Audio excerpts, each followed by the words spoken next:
I show this picture. I like the picture because it relates to what I'm presenting. You know? But the quote there, you know, I like the last line. It always sticks in my mind. You know, until the last tree has been cut, then you realize that you cannot eat money. Because a lot of people think that as long as they have money to buy things, you know, they don't care. But they forgot that if there's nothing to buy, then what is money?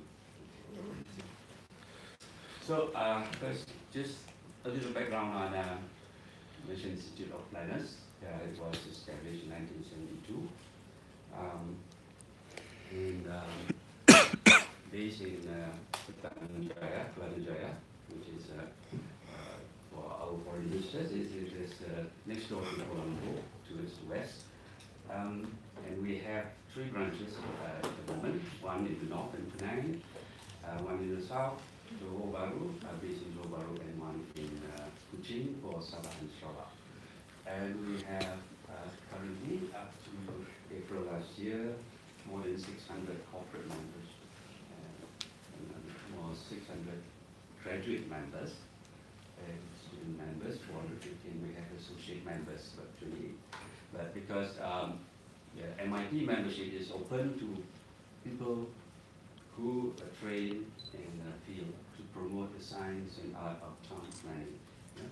So over the years, MIT has been involved in a lot of activities, but what I'm going to talk about today is our tree planting program that we started about 10 years ago. It was initially we made it started as a program just to promote awareness, you know, and to plant more trees in our urban areas, especially in the new parks being developed by local authorities, but also to get the public to be involved in tree planting, because the trees, we invite people to sponsor each tree to be planted, and also we invite them to actually plant the tree themselves on the day that we carry out the event. But it's also our effort to also work closely with the local authorities of the country. So this event, we hold the tree planting event annually in November, because in November we have the World Town Planning Day. 8 November, right? My colleague at the back there. So we always have the tree planting event, and we have so since 2008 up to 2016, we missed 2 years, but 2015 I couldn't get a figure. My colleagues prepared it for me. So we have planted more than 2,500 trees, and the estimate is that this has contributed to about 48 tons of carbon sequestration, potential carbon sequestration in urban areas. So the tree planting is done in either a new park or a new green area. Next. So we have the program. Usually it's in collaboration with a local authority. When we started, we was focused more around the Klang Valley, near to KL. But we also have help from volunteers, like in the picture on the left there. We have students from Nottingham University who also assisted in getting involved, and we have a lot of also interest from other organizations. In some years we collaborate with other government agencies. I think they have done with DOE, right? Yeah. So this year, last year, we decided to go bigger. So because normally we just focus on one local authority. So last year we tried to go nationwide, and we managed to get 6 local authorities to be involved, but 5 was directly involved with us. One was more the local initiative in Penang, which was at that time our Datuk Maimuna, who's the ED of the UN Habitat, the new ED. She was the mayor there, so we had 6 sites, and in total we planted more than 700 trees all over the country. And these are some of the happy faces of the volunteers and sponsors who helped to plant the trees. So I think hopefully they will come back in 10 years and see the tree grows. Okay. But what I want to focus more is now even at MIT. So after 10 years of doing tree planting, just planting trees, making the place greener is not enough, because we need to make our environment better, especially in terms of the biodiversity of the environment. Because you can see that a lot of green spaces, that was created in urban areas. They are very sterile, and they always plant trees in rows. It's like planting rubber trees sometimes. It's very corrosive. When KLCC Park was first opened, it was so sterile that you cannot even see a crow flying in the park. Because sometimes they use a lot of pesticides. They just want to keep the green healthy, but they forgot that when doing that, nothing else can live besides the trees. Okay. So what we're trying to do is just trying to increase the quality of the environment. And to do this, usually, if you have the presence of wildlife in the green area, you know that it's a very good quality green area. And also, we need to have a balance between nature and human use. So, and then also human life. When you have wildlife, when you wake up in the morning, you hear birds singing. I think it brightens up your day. If you wake up in the morning, there's no sound, it gets very depressing, right? Okay. So, because the other thing, when you walk in a park, when you walk in the green area, you just see green, it gets very bright. But when there are wildlife, birds, when there's some movement and colors, so it creates excitement. So it makes you, more excited to go and explore the area. Okay. Okay. So what we need to do is we need to bring back the wildlife into our urban parks. And to do this, I think we had this program. I think Tan Sri was actually in WWF 30 years ago when I was working in WWF, and I was working on a project called Conservation Strategy. And we were doing conservation strategies for various states in the country.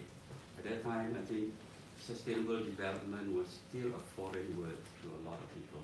So it's very difficult for me going around telling people about sustainable development. What? Some people don't even know what WWF is, So every time I call them an appointment, they were asking what I want to do. I say, I'm recruiting for the World Wrestling Federation. Okay, but okay. We started this program for when we did the conservation strategy for Kuala Lumpur. It's a very simple concept. To bring back wildlife, we just focus on the small animals, the birds, the ones that are easy to create habitat for. But to do that, we need to create diversity. This word, the diversity, is a key word. When we create habitat, I will explain later. But this project was implemented by the BKL. The history was developed by another colleague, I think, Dr. Chris Hales, who used to teach at university, but then he was then working in Singapore Park.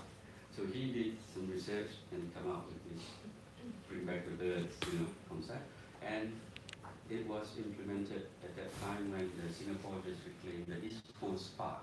If you land in Changi Airport and you drive into Singapore City Centre, on the left side, you see along the coast, there's an East Coast Park now. And it was developed under this concept, of bringing back wildlife. But when I was there initially, it was just, a newly reclaimed land. But because in Singapore, they were so particular about cleanliness, because we had some concept where you have deep tall grass. So they had to put a sign there and say tall grass area, so that nobody complained that the local not grass. Okay, so the concept is simple. What we need to have is a few things we need to have, in a park. So we need to have one area of dense planting as a refuge area, we call it. This is where the wildlife can go to hide. When there are too many people around, they will go and hide. But we need to have connecting corridors, to link take out, all the clusters of green. Yeah? And the planting is we plant it in a group. We don't simply plant one tree here and 30 feet away we plant another tree, so that's not good for one life. Yeah? Okay, then we need to have the lawn area as well, not just for human use, but also for the wildlife, because they also need, some open area, grass area. And we need a space for human activities. Okay? So why we need to do that? Because that's in one dimension. But the other thing we need to do the refuge area. This is what we call a three-tier structure of tropical forest, because we are in a tropical environment. Our forests will have vegetation, low vegetation in the middle, and a big and tall trees. Yeah. So we try to imitate this in our park. But what we see is usually all trees are all the same height, planted in a line. So it doesn't create diversity. Because what it does, the vertical diversity creates a lot of niche for different wildlife to occupy. Even birds, different types of birds occupy different parts of the trees. So if you have this diversity, then more birds can occupy and other small animals can occupy the space. Then we need a corridor to connect all the green spaces, because especially birds. A lot of people think birds can fly, but birds don't really like to fly. Like us, we can run, but who wants to run all the time? You would rather walk if we can. So birds like to hop. And to do that, they need a green corridor for their safety protection, because they don't like to fly out in the open. So they can hop tree to tree, branches to branches to go. So once you connect all this, what it also does is, if you have a small green space, but if it's connected to a number of small green space, it becomes a bigger green space. And we expanded this, further. Yeah. So now you can see the transition. So from the refuge, then you go to the bushes, and then you have the long grass area to the short grass. Because even down to the grass area, we have birds. Because birds feed, on different birds feed on different. Some birds, usually people think of birds feeding on nectar and flowers, but birds feed on insects, that live in the tree branches and the leaves.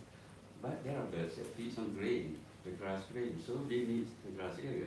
So if you don't provide space for the grass area, or you cut your grass very often, then those birds will not be there. So now you have a lot more habitats, different types of habitats. And also for those local authorities, if they don't like people to see tall grass area, then you plant a screen there just to hide, and then they have an area where they can cut the grass and show that they are maintaining the. So once you have all that, you put together the clustering. We also need the other element, the water body. The other mistake that a lot of local authorities make when you have water body is to put a vertical bank and you have water. You see, KL, you see the rivers in KL, we have concrete walls and then the river flowing. That is not good for wildlife, because they like to walk down into the water. But you have a concrete bank and the water is 10 feet down, they can't go to the water. Because the other thing is, when the habitat changes, like from water body to low grass to very dense vegetation, we call this age effect. This is where you see the most number of wildlife when there are different habitats meet, So, okay, that's the very basic concept. Unfortunately, we implemented, DBKL, our client at the time, they implemented the project. That was way back in 1988. Who was born after 1988? I see some young people here. Okay, so they started implementing it, but unfortunately, a few years later, the two key persons in the DBKL, the Kuala Lumpur City Hall, the Director of Town Planning and the Director of Landscape Department, they were very involved in the project. They both retired. retired. And after that, everything stopped, and everybody forgot about the Bring Back the Bird, project in Kuala Lumpur. And then we start to see a lot of green areas disappear, because at that time we had outlined all the green areas, the parks in KL. We start with the lake garden. It's called the botanical garden now. Our lake gardens, where they had the dinner last night. So it's been changed names so many times. Okay, we focus on the lake garden and we try to find green corridors that will connect the lake garden to the forest reserve outside Kuala Lumpur. That was in the 80s, early 90s. Now, the forest reserve on the western sides have almost all disappeared, become housing areas, unfortunately. But on the eastern side of Kuala Lumpur is still there, so it's still possible for us to still revive and try and to, bring back this green corridors and do the connection. And before I do, I think I'll tell you about the other place, Bukit Gasim. This is in Petaling Jaya. This is the boundary of Kuala Lumpur and Petaling Jaya on the west side. Yeah, with the map. You see we are there in the circle there, and Bukit Gasim is here. It is an abandoned rubber estate. It was abandoned at that time when I was in the project, about 10 years, 20 years. And Petaling Jaya was the first satellite town in Malaysia. It was created to accommodate this overspill population from Kuala Lumpur. So it was a new town, the first new town. And Bukit Gasim was just a abandoned rubber estate that was left flat. One day when one of my trustees told me that, he saw somebody surveying the land in Bukit Gasim because it was being used by some people at school doing the cross country, because it was the only green space they had near where they lived or where they school was. So I did some investigation and found out Bukit Gasim was, and I think is still the only gazetted green belt in Malaysia. We don't have any other green belt gazetted in the country. And this was gazetted, if I'm not mistaken, in the 1960s. Even though it was a rubber estate, it was a gazetted green belt. Meaning the concept of green belt in town planning is to separate two urban areas from merging. We don't like the urban areas to merge to become one big area. So we create green belts, usually the green area to separate it. So it becomes a bit more exciting too. But to get the idea of protecting Bukit Gasim, was difficult. Yeah? But what I found is because the schools have been using it for their cross-country run, some scouts have been using it for their camping activities, and even locals are doing jogging around there. So to protect the green area, we have to use it. We cannot just protect it and put a fence around it, and say, keep the green area. Okay?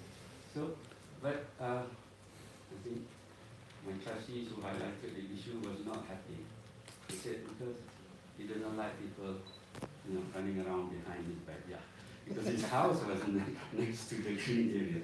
But then the idea was so difficult. Until one day I got this mysterious call from, I think it was the Petaling Jaya council. A councillor called me to his office. It was a small office going up a small staircase in the PJ Petaling Jaya, they call it New Town. So I brought my report for Bukit Gasim and sat down with him, explained to him what it is, and then I left. And suddenly, the local council, called us and proceed with the project, and I was so happy that, it finally become the Bukit Gasim Education Hall, and it took 10 years.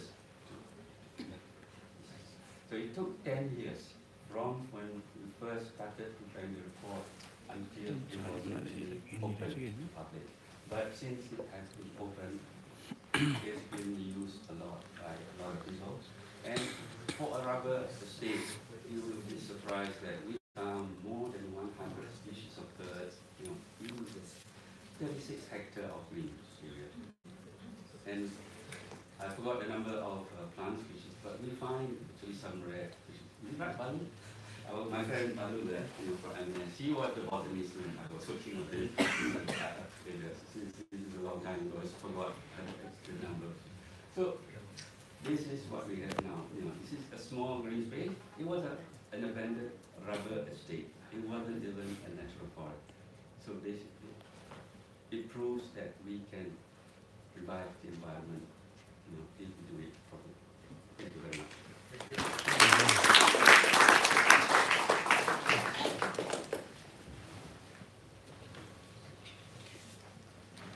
Okay, thank you very much.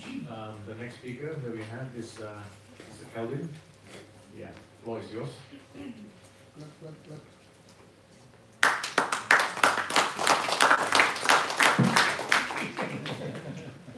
Morning, everyone. Morning. Thank you, Henry. Thank you, Stephanie. So I'm here on behalf of Khazanah National.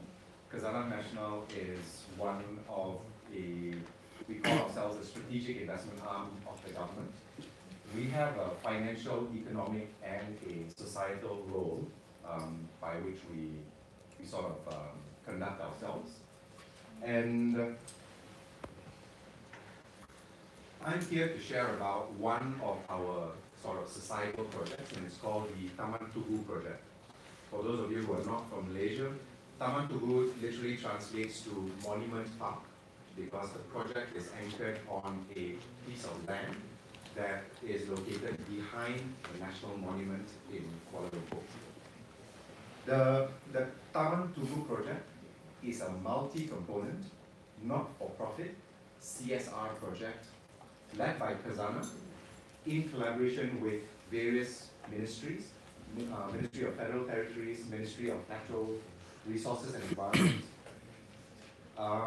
We also work with the local town council, Dewan Bandaraya Kuala Lumpur, Forest Research Institute of Malaysia, and our good friends from the Malaysia Nature Society, who have been very supportive of the project. The project entails 4 components, as you see. There is the conservation and activation of an urban forest park. This is 66 acres of a forest park. There's an initiative to connect the surrounding area with pedestrian-friendly connectors. And what we also intend to do is put a learning and innovation commons between the park and along the boundary of the park. It's publicly accessible to everyone. But the most exciting part is the fact that the project entails establishing a national public trust to own and manage the 66-acre park into perpetuity. Now the question is, how did Khazanah get involved in such a project? A couple of years back, we were shown the 66-acre site, and it was, what was discussed with us is, why don't you create a theme park here? Now, Khazanah, one of our businesses is on theme parks, attractions and resorts. We run Legoland in Johor, we run Datai in Langkawi, and so on and so forth. So this proposal came to us. The financials look good. It made economic sense to do it. But when we looked at the site, it was a pristine green site. It was not just that, it was located amidst various other cultural and social spaces. You've got, for those of you who know the place, you've got Padang Merbo, you've got the Taman Botani Perdana, you've got Museum Negara, Planetarium Negara, and so on and so forth. And we walked the site. It was beautiful. I've got a short clip to show you what it looks like. This is our national monument, and the site that I'm talking about is the green space that you see right behind it. This is right in the heart of bustling Kuala Lumpur. Now this is an urban forest, and this is an urban forest that we want to preserve.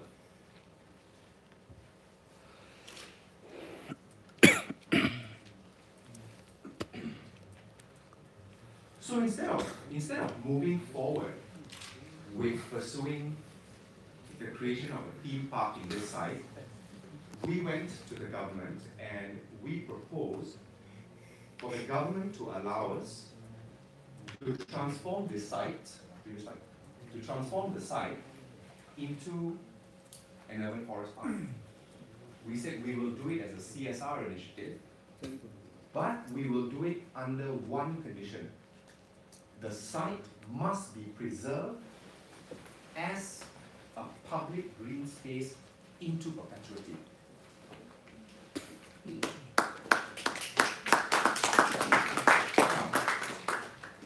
Nobody said no. But they were wondering, what are you all talking about? Who does this? How do you do it? Okay. So let me park the response first. Because coincidentally, when we were working on that, we were setting up Khazanah's foundation called Yayasan Khazanah. Yayasan Khazanah, because like many companies, we do a lot of CSR work. We wanted to be able to focus our CSR work a little bit better. So we set up a foundation. It's called Yayasan Khazanah. And Khazanah put an endowment of 3 billion ringgit into Yayasan Khazanah. At that point in time, it was close to $1 billion. The 3 billion ringgit is ring-fenced into perpetuity.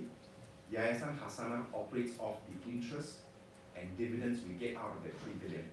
We hope to be able to add to that 3 billion as time goes by. Right? But the interesting thing is, when we were trying to figure out a model for Khazanah's foundation, we stumbled upon the National Trust in the UK. The National Trust in the UK, their motto is to preserve and protect forever for everyone. The National Trust in the UK owns 350 different properties. They are one of the largest landowners in the UK, and they are one of the biggest membership-driven organizations with 4 million members. Right? Today, the National Trust is so powerful that if any land goes into the National Trust, it becomes what is called inalienable, which means that if anyone wanted to encroach, you will need an act of parliament, you will need a motion of parliament to do it. There have been instances in the UK where MPs support encroachment and they get voted out by people. So when the National Trust moves, MPs listen. We were excited when we heard that. We had our hair standing behind our neck. I don't have much left. We wanted to create that. So when the government asked us, so when we said preserve into perpetuity, the government asked us how, we said this is the way to do it. Today, as part of this project, remember we said 4 components. There's a park, connectors, the Learning Innovation Commons. The most exciting one is that we have established what is called Amanat Warisan Negara, or the National Heritage Trust. It has been set up very much along the lines of the National Trust in the UK. And thus far, we have 66 acres goes into the trust. And every time I tell people about this, they get surprised. So far, we are trying to drive support for the green agenda. We had 66 acres, and additional 25 acres have gone in. So we've got 91 acres. If you look at the area where Taman Tugu is located, there's about 250 acres of other green spaces there. So in total, there's about 350 acres of contiguous green space, which is about the size of Hyde Park in London. Kuala Lumpur is much smaller. We hope to be able to add on to that. Right? Now, the other interesting thing. Today, when the National Trust in the UK was set up, it was set up under the Companies Act. There was just a statute of that time. Today, it's been incorporated by 6 different acts of parliament, which means that there is a lot more protection for the National Trust in the UK. As we speak today, a bill is being drafted specifically to govern Amanah Warisan Negara. And it's along the same lines. If anything goes into Amanah Warisan Negara, you need a motion of Parliament to be able to encroach or to be able to remove it. It's not cabinet, Parliament. So you've got MPs from both sides of the political divide which must vote on it before anything can happen.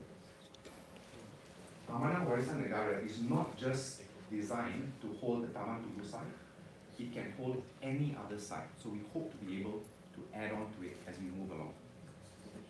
Sorry, I keep referring to my phone. I have a lot of points which I don't want to miss out. Sorry? Okay. Now, what else do I want to cover? So yeah, so we've created this, and we're moving forward with it. And I want to cover. I mentioned the park. I mentioned connectors. The other thing that we have in the park is a facility called Khazanah Ilmu. Khazanah Ilmu is what we refer to as a learning and innovation commons. Commons meaning that it's accessible. It's accessible to everybody. There's a digital library. There's an art gallery, and there's a rainforest education center. You see, what we are trying to do is we're trying to attract different communities into the park. Now, there are a lot of people who want to spend time in malls. You tell them to come to a park, you may not get them. Which is why when we talk about the park, we talk about conserving and activating the park. We must be able to attract different people. We want to increase awareness and appreciation for our forests. This would be a gateway into the forest. We hope to bring kids, schools from both out of town, from rural areas, and so on and so forth. So look out for this. The project,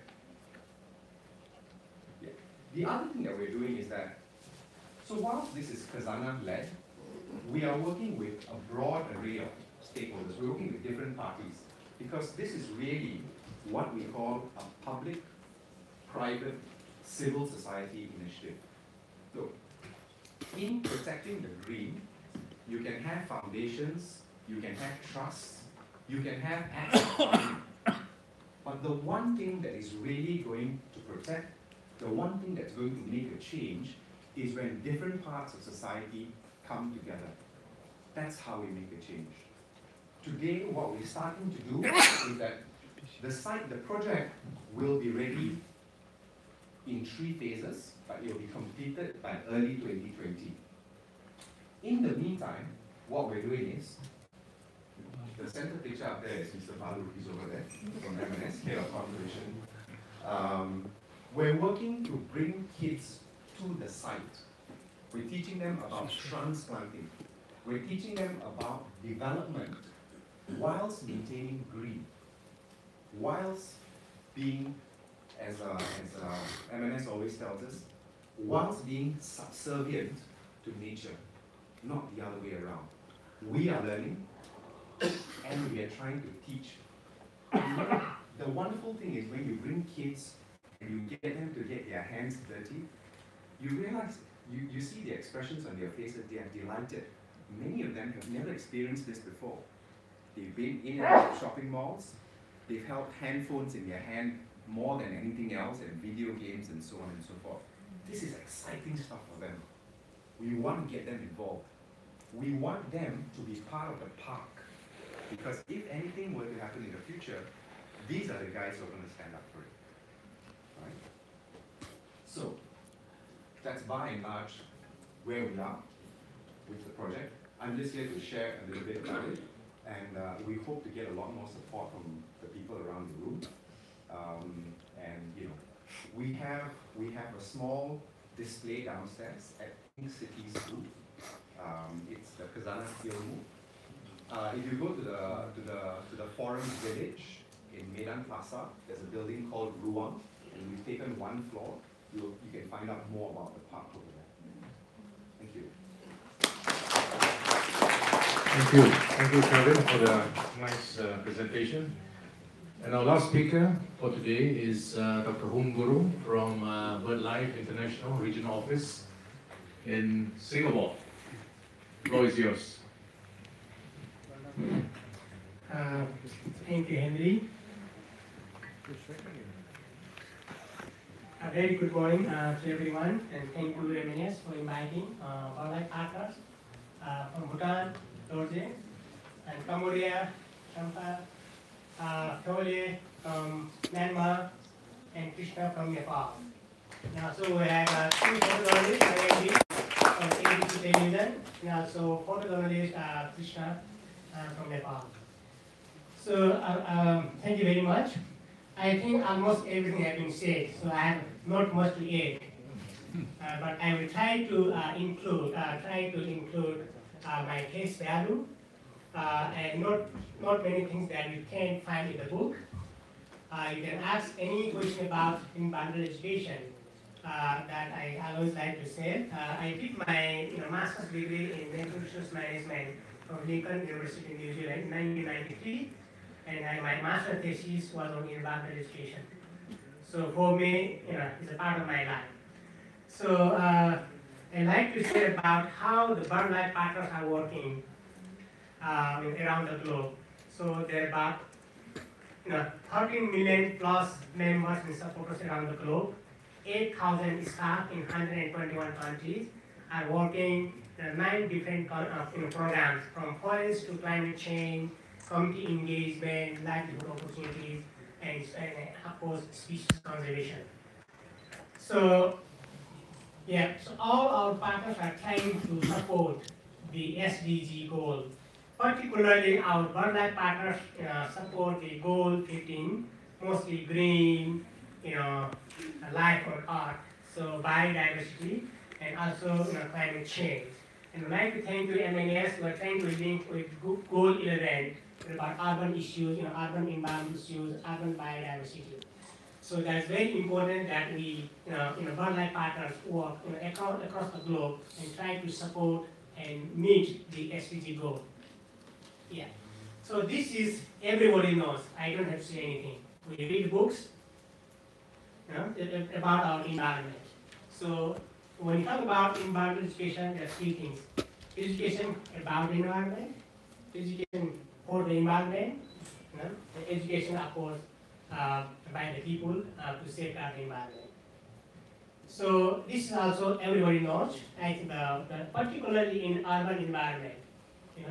When we talk about environment, we have 3 environmental issues. One is the brown sector, which means urban environmental issues. One is the green issues, green sector with mostly forest, biodiversity, and another one is, gray is the city, then blue. Blue means water. So, blue sector, brown sector, and green sectors are 3 important environments that each and every, like students, kids, everyone try to support and change and make better. Yeah. So, so this is, as I just mentioned, where urban biodiversity is getting very popular because, like in Asia, for example, by 20 and 30, next 1.2 billion people will be moving in the cities. So that means the role of urban biodiversity and the quality of life is very, very important, so that the people who live in the city, they also enjoy and can get the fresh air that people get in the mountains and hills. Yeah. So I want to give one example from our partners in the Philippines, Olive Foundation. So they have a program called Biodiversity on Wheels. So try to connect the urban kids, children, with the environmental conservation library, and they can move the vehicle around the city, teaching, learning about environmental education. So it's a mobile vehicle that they can have a library inside, they take around the city, the schools, so that in the long run, they will try to learn and teach about the environment, because what we call today the SNS generation, everybody loves to be around the mobile phones, rather than going to the forest. So we need to bring that kind of mechanism so that the kids still can learn about the environment. Yeah. This is from Nepal. You can see this green like a shoot, like steps. So only 7.6 hectares in Kathmandu Valley, Nepal, where around 4 million people live. and this is the only remaining forest patch. Everybody wants to build, houses, right? Everyone we saw from Malaysia, we cut the trees, right? Because there's no proper drainage, so the house fell down. So this is the only remaining, and our partner in Nepal, Bird Conservation Nepal, have created a biodiversity conservation learning center.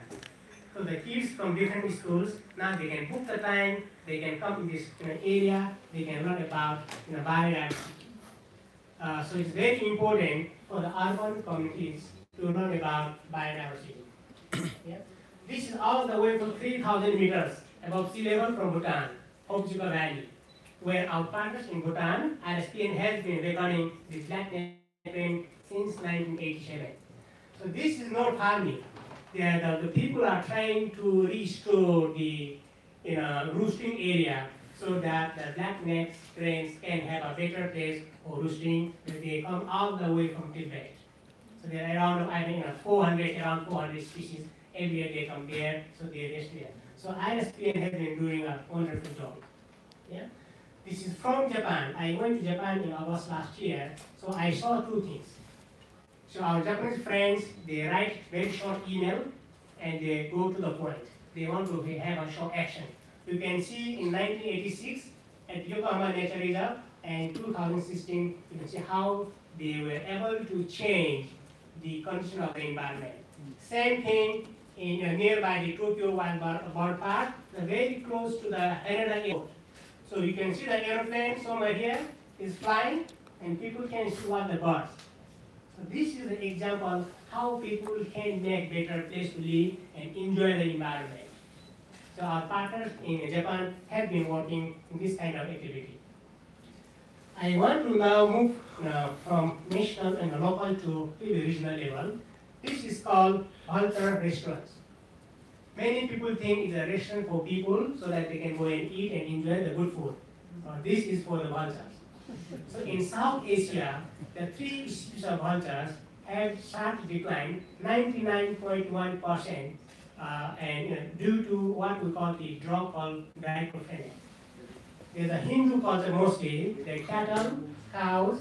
When cows die, people don't eat, so they throw away, and vultures are the only species which eat the dead body, carcasses. So the vultures used to clean the city, but because 99.1% vultures have been already died, now there's a big issue, especially in the urban areas, all the municipalities. So there's a study that $34 billion will cost because the vultures are no more there. Because now who will clean? No one will clean, right? It will cost lots of money to manage them, right?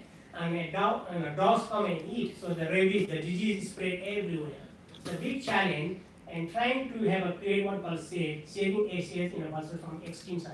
So there's now consortium of 7-8 countries where vultures are roaming.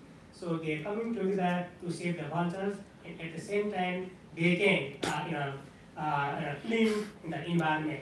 So we have been working our part in Nepal, India, and also in Cambodia. So the satellite tagging have been treated in the vultures, and they can fly up to 100 square kilometers. So trying to make a safe zone for the vultures in Nepal, India, across in Bangladesh and Pakistan, so that the vultures can be safe. So this is the regional way of managing the environment, keeping cities clean and greener. I want to share, this is my village where I was born. 2,000 meters in the Himalayas, called Sikles, in the Annapurna Conservation Area, the largest important bird area in Nepal. 25 years ago, it was very dry, no forest. When you talk about Himalayas, the issue comes about deforestation. The issue is about landslides. But when people come together, we can make a better place to live. So even from, so this is now is called, practical learning university. It's an outdoor education where people can go there and learn. About 14 schools from Malaysia. It's 50 here today. Yeah, 52, 14, it's from 14 schools from Malaysia going up to the Himalayas to learn about the education, about how people live in the environment, so about sustainability. So this is very, very important when we can learn beyond the country. Yeah? So this is the example that how the international committee, and it's like UNDP, went to the mountain, they had a shooting of 2 days, then stood us in the Lincoln Center in the New York during the UN General Assembly to share how the local people have been managing their environment. It's an incredible story of our people. Now, I want to go to Singapore, moving from local to national, and how we can make a global impact. I come from Nepal, my home is in Nepal. Lots of people in Nepal, they talk about Singapore. They give a good example of Singapore, the prosperity, neat, clean, green, everything perfect system. So it was a recent study from MIT, and the Old Community Forum, that around the globe, out of 16 cities, so Singapore was number 1. Almost 30% of trees in Singapore, there are 5 million trees in Singapore. Yeah. So this is where I can see from my home, from my room, right? So there are very many houses just beneath it. So, but people, if the birds are there, the people are there, there's a harmony, and millions of people go in and see, and this is the urban biome, that's very, very important. So what I'm trying to catch here, how it can be done, when Singapore has done, I try to find out about how these beautiful things have been done. So every weekend I walk about 15 kilometers with my wife. Every weekend, north, east, south, everywhere, different colors. I try to learn myself how it happened. What was the mantra behind this? So I try to see myself, the 5 million trees around the road. They are also wetlands. They are created at night. This is water. In Singapore, 30% of drinking water comes from the sky. It's a water harvesting.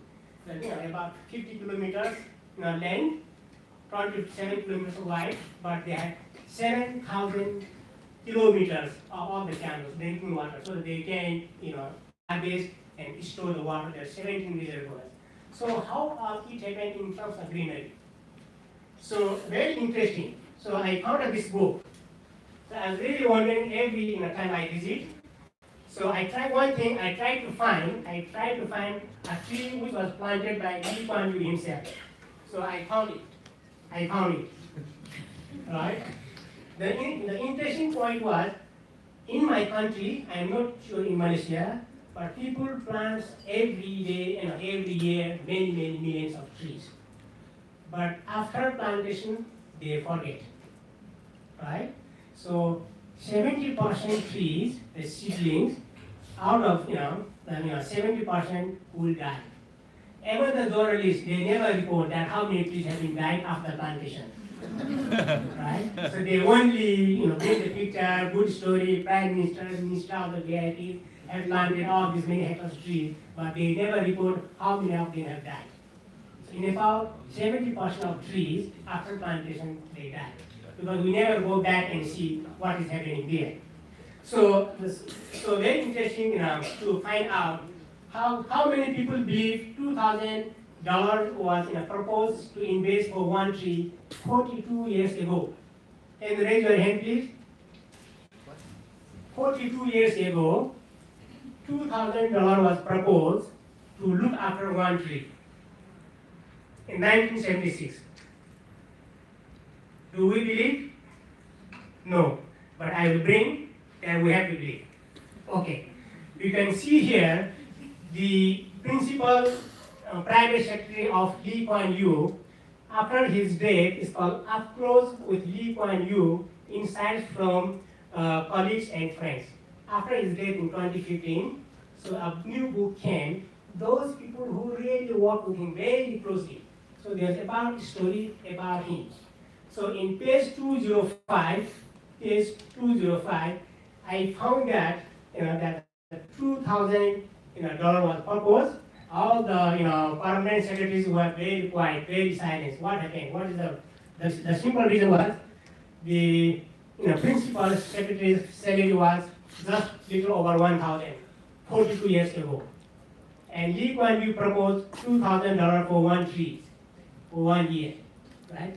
So the whole idea was, you can see that how can you breathe if there is a plastic bag over your head. Can we breathe? It is very difficult. So it is very, very important, to me as I travel around the globe, leadership is very, very important. Lots of children, they do lots of good job. But the leadership, when the leadership is not there, we can't make like Singapore. Yeah? So I think we talked before about the partnership and collaboration in the previous speakers. So in natural society in Singapore, like MNS in Malaysia, so they are always working with the government. So this kind of environmental conservation issues, we need to work together. We just listen about PPP, public-private partnership. So it's very important that Singapore is our partners working with the government. Yeah? And also the collaboration that will bring all our partners across Asia to make a better place for living. So the final thing I like to, 2 days ago we were visiting in this very simple black and white, called Selangor Nature Park by MNS. So we met a very two incredible people. These are the people who are really doing on the ground work. So many of us in this room, we just talk. We don't go and plant trees or we don't cut again. So these are the unsung heroes who are making the difference. So this village fisherman, when we were in the boat in the sea, so the bird was floating in the sea, so he was able to rescue and save the life of the earth. So these people are very, very important. And I see sunset. So for environmental education and conservation, never too late. The next day is there, so we have to join. Right? So now take home 3 things you can take from my presentation. Very easy, very simple, and easy to remember. 3 A's. The first is about awareness. Particularly if you are teaching school kids, because of age factor, we have to develop a conservation ethics right from the beginning, from zero. So the awareness is very, very important. Second is about attitudes. It's very important. Many people know we should not cut down trees, all this and that. So attitude change is very, very important. If you can't change the attitudes, then it will be very, very difficult. And the third is about action. So 3 A's: awareness, attitude, and action. For actions, you have to participate people, you have to bring the skills, and you need the knowledge. So finally, this is my last slide. So you will see 3 things. My forest, I really love the design. Thank you, Balu, and our NS team. We're trying to say, I saw that my responsibility, everyone is involved. That's why I put everything is possible. If everyone is involved, everything is possible. And I like to say about this. How many people have seen this slide before? Anyone? Thank you. So it came in the Facebook accidentally. I didn't expect, but someone put it. So it took 65 days to capture the sunset and moon. And you have to wait next 30 years to get this synchronized, take photographs. So for environmental education, it will take lots of time, lots of effort, lots of passion. So we need to work together. We need to, we shouldn't be very tight, because many people get frustrated when things don't happen as they want. But it is an ongoing thing. We have to, it's a process, environmental education is a process. So once we are committed to do something to change, one day we can make a difference. Thank you very much.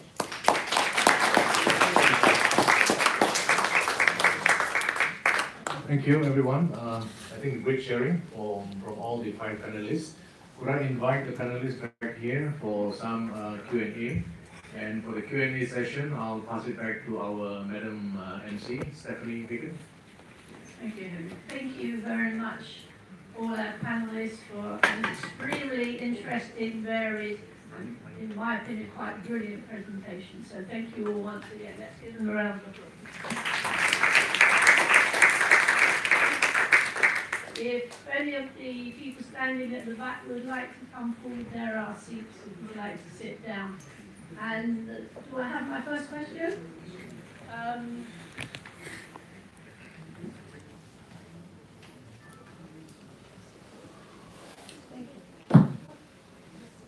Thank you very much. much for the interesting presentation. I'm Li from Lestari UKM. I'd like to ask concerning environmental education, proceeding on the phrase of living in harmony with nature. Like all those beautiful projects in parks, although they are as natural as it could be, they are still parks. So it is still a way to become a forest, for example. Like we are still not living in nature, but we are keeping one part of nature away from us. So there is this normal conception that trees or diversity should stay in forests.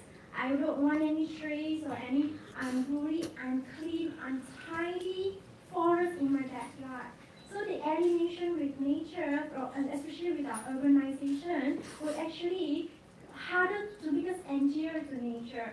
So people nowadays would be, I would like to have a park, the park someday during school trips or vacations or camps or some expedition or something, but they wouldn't want any bits of it in their own backyard. So they are all segmented and when we went to the more affluent area, there are even mansions with very, very little vegetation, maybe one ornamental tree or two. And also along the highways, all those grasses are leaves that falls. They have a lot of people just picking up fallen leaves every day without realizing that it actually falls down and becomes peat and becomes nutrient to the soil. Instead, they use a lot of pesticides and also nutrients, fertilizers. My question actually is on, when we are talking about environmental education, and yet we just talk about preservation in parks.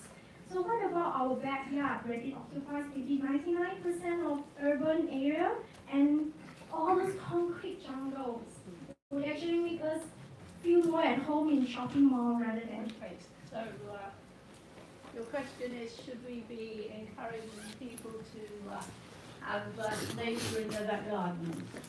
Which one of my I think would like to the answer? most appropriate, if I could invite Jay Sharp to answer that question, the lady, the town planner. Okay, thank you. I think you shouldn't ask that question at all. I always try to encourage my friend who have a backyard, and I say, just plant a tree and put more shrubs there, and you get squirrel and all sort of things will come and live there. And then sometimes some people say, what if the snakes come, and pick up things? It's because wildlife have their own niche area.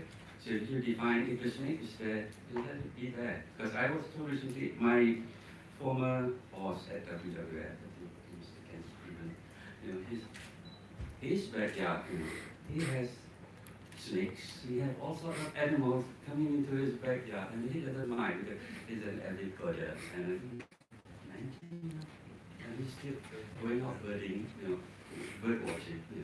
But because the other thing is, we need to encourage that, because otherwise our environment will just be sterile and boring. This one. Can I comment on the same question? Actually, I'm in my 70s, and I've been involved with a running club called Hash House Harriers, which is actually a worldwide movement. So we got people of all walks of life and of different age groups joining the club, and we are running all over the world and all over the place every day of the year.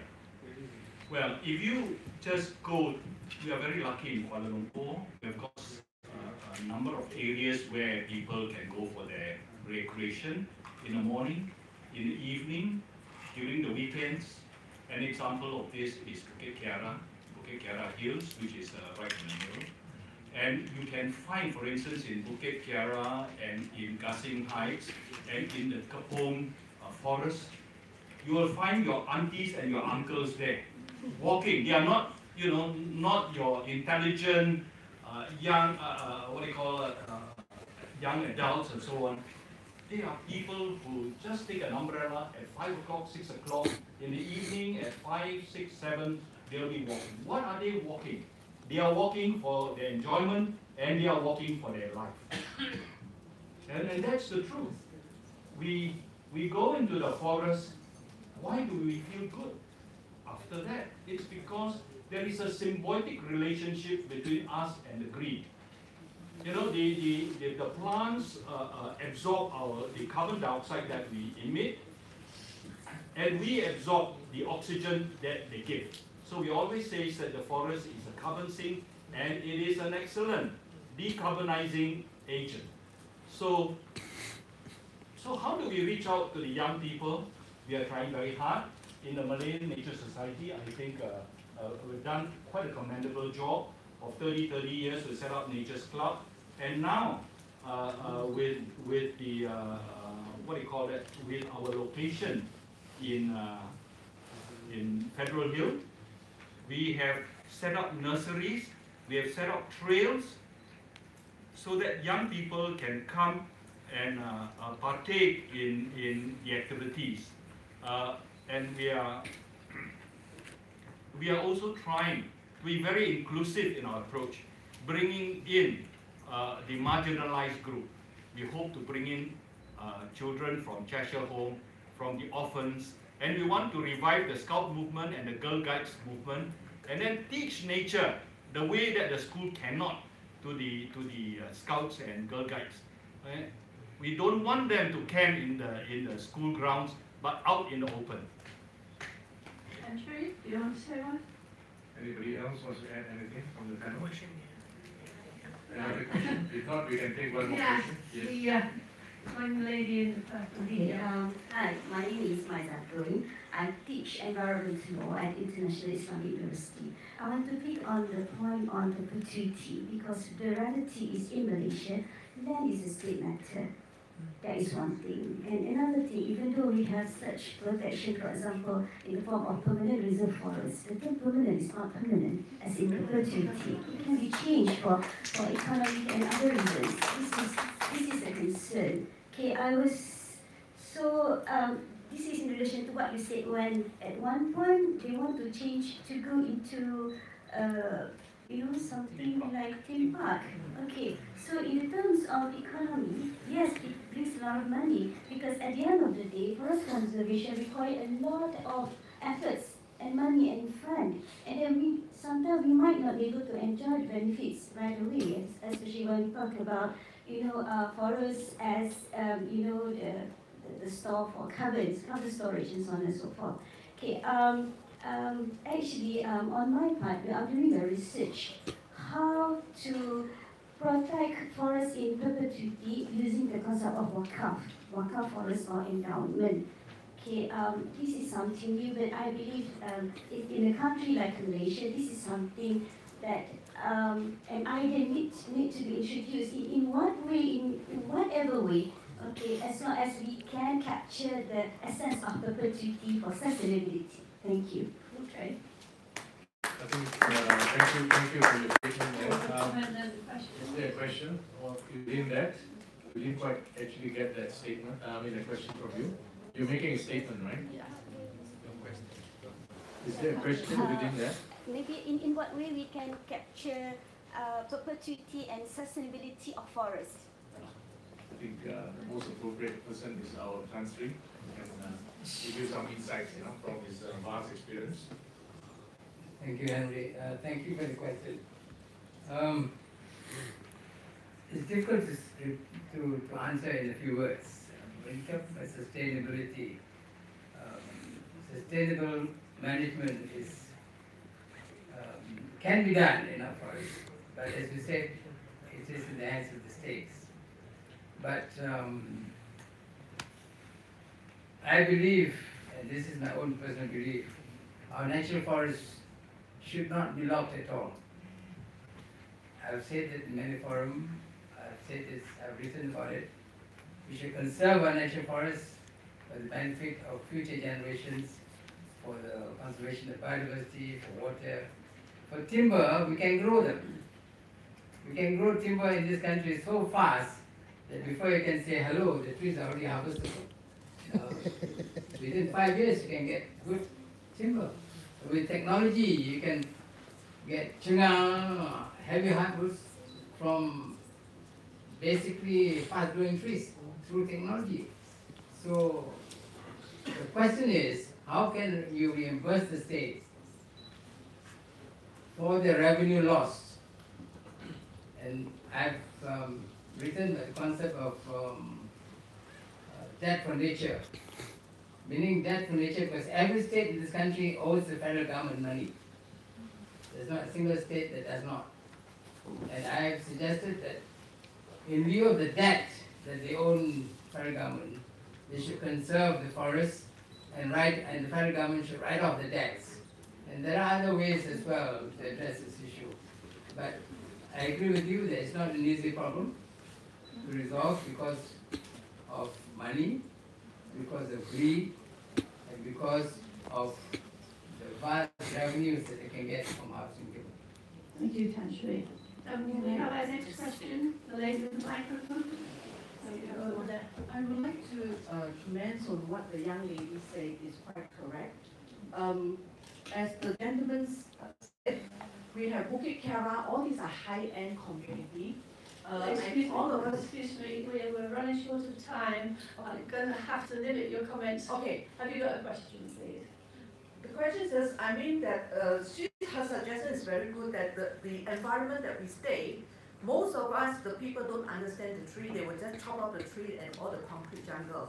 In order to promote that, I would suggest that because now the school have all the parents and parents association, then they can encourage the children to have the side activity, go and plant the tree and appreciate the plants and all this. So through this way, then from the children, they will force the parents to bring them out to do all this good activity.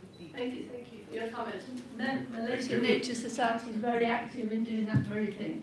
We run school nature clubs. Okay, that's right.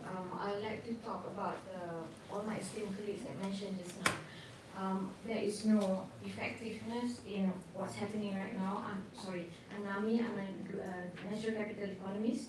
I flip-flop between Kuala Lumpur and Copenhagen, teaching our nation transition from linear economy to sustainable economy. My husband is a Tapiri man, and all of you know Dr. Khalter is very closely working with the conservation of our Tapiri Malaysia. I had the opportunity to talk to your Prime Minister, Sherin Tokgay. He talks about gross national happiness, 700,000 population of Bhutan. He empowers everybody from grassroots level all the way to the top. It's not about creating a park. What is the guarantee of perpetuity, like you mentioned? What is the guarantee that it's going to be practiced for a long time? We have the left hand doesn't know what the right hand is doing. I'm sorry I have to say this because I live in a very nice green lung, UK Heights, 7 minutes from KLCC. For the past 30 years. Yes, I know. I have a point. I have a point here. Just bear with me. I have a point. I haven't got time. Yes, okay. Thank you very much. My point is, we have people, the company name themselves Eco something, yet they change the topography of a land and they do development. So I need to know, how do we reconcile between the regulation, the rules that we have, the mandates that we have, yet we have people like developers going against our grain.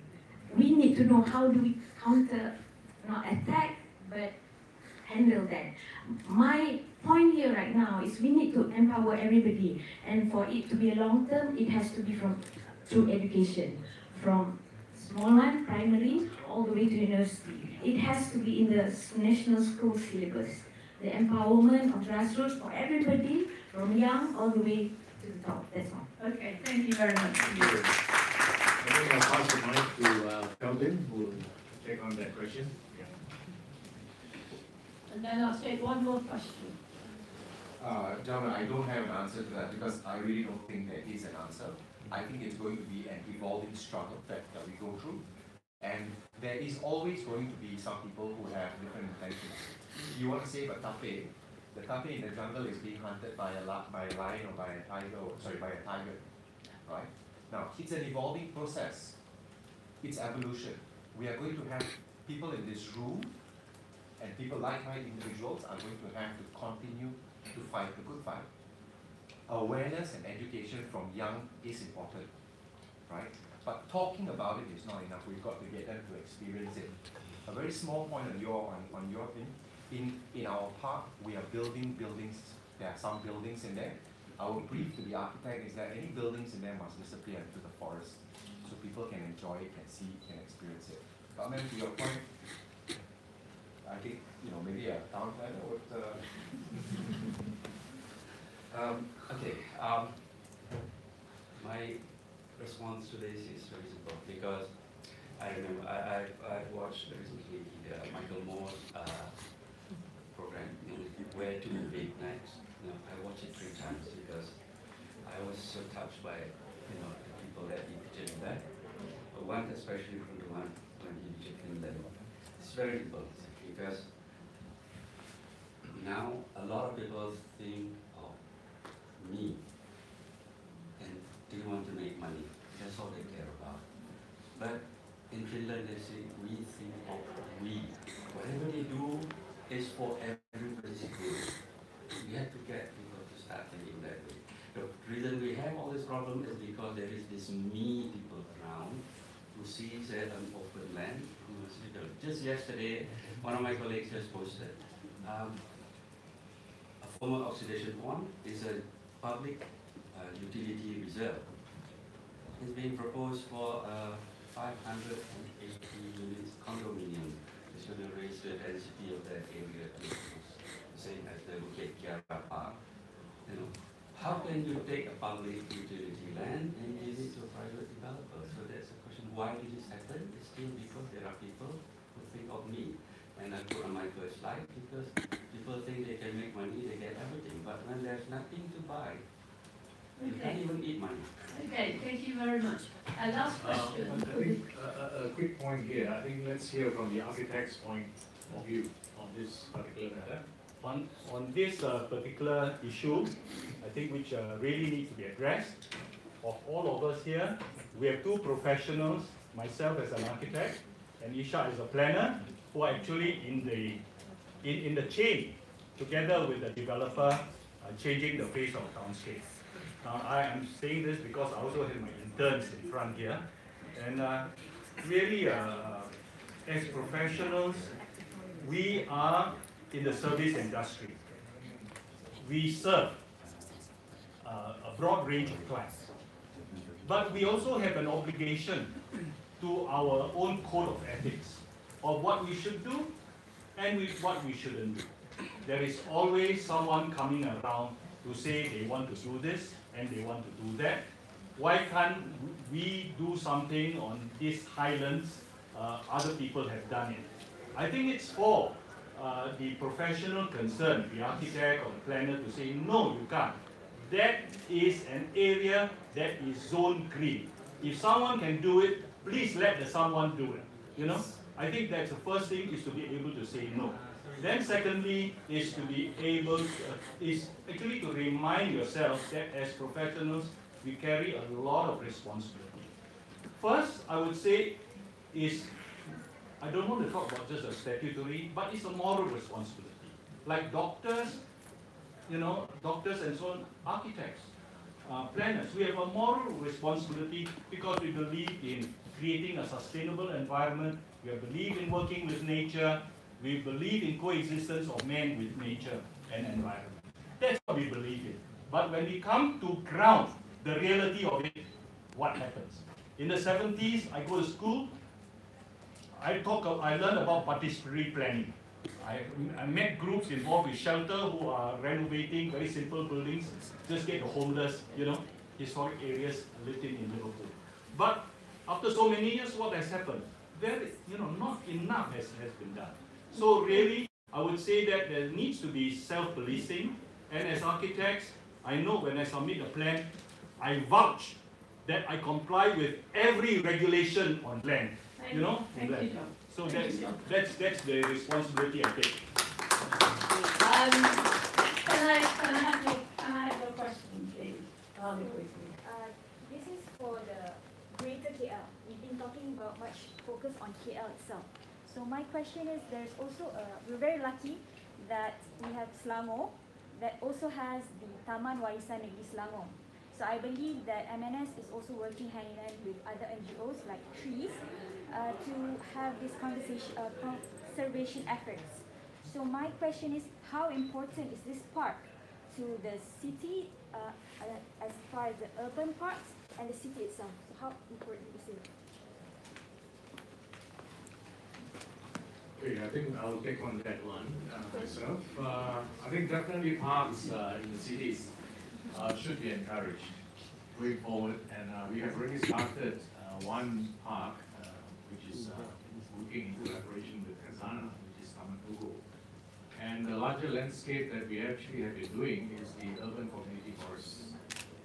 We want to expand further beyond that to other cities, other states, and also bigger than the parks itself. You know, the conservation of bigger landscapes like Buda, which is also very important catchment areas for the states like Penang, Padang, Perak.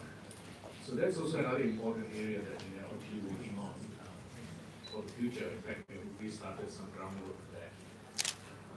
Beluk Temuko Complex is another big landscape which we actually fervently working for the last 10 years. But as some of my colleagues has mentioned, that this will take time.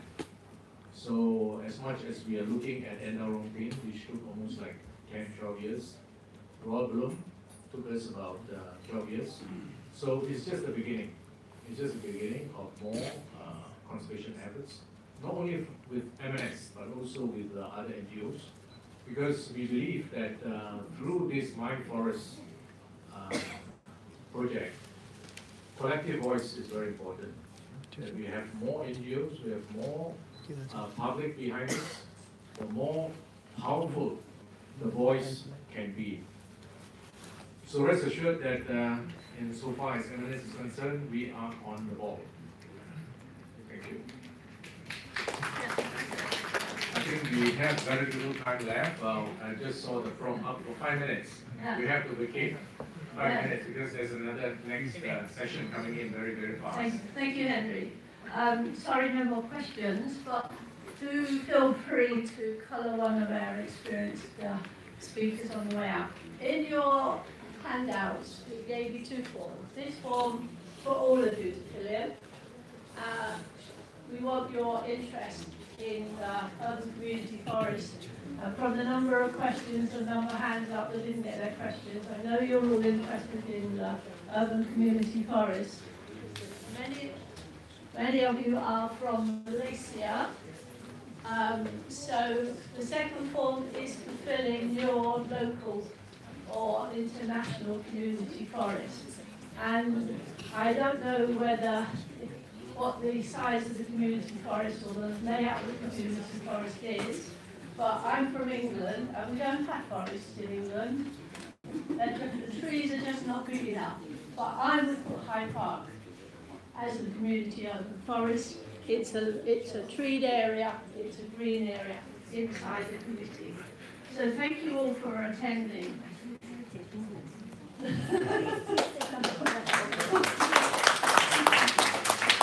I mean, I have to say something about the National Trust. Yes, my husband was a ladybug of the National Trust. It is a fantastic organisation, and I commend the Malaysian government for setting up one. I'm going to have to close the sessions because we've got people coming in at 11 o'clock. Thank you all again, and especially our speakers. Thank you.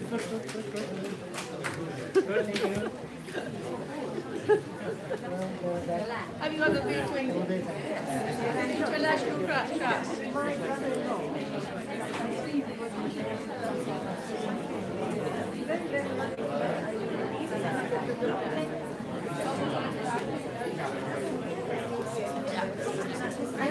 Hello. Hi. This is hello. Hi. How's it work?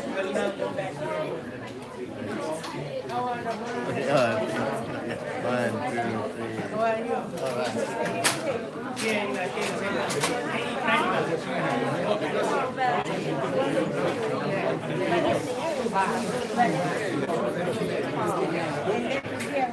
One for you. Okay, thank you. You